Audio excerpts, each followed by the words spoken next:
Are the courts sexist? Now, I'm just back from courts myself, so listen, I answer the questions that I get asked the most.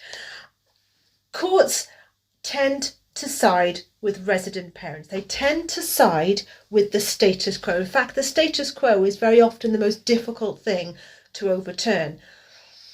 Most of the time, not always, but most of the time, the resident parent tends to be mum.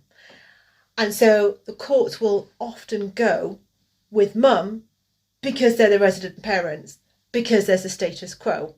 See where I'm going with it? But that's not always the case. It really isn't. And I've seen lots of courts, especially nowadays, their attitudes towards fathers. In fact, I'd say over the last 10, 15 years, their attitudes towards fathers, their attitude towards shared parenting has dramatically changed. I am a massive advocate of shared parenting if it's, of course, safe to do so.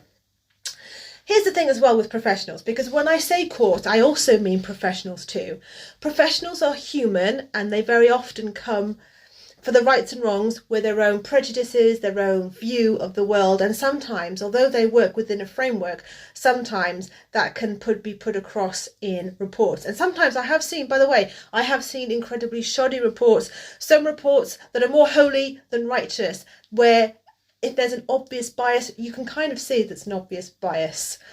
Guys, I hope that helps answer some of your questions. Keep them coming, keep them dropping down. I'm about to go and have a well-earned cup of tea. Guys, have an amazing evening. I'll check you later.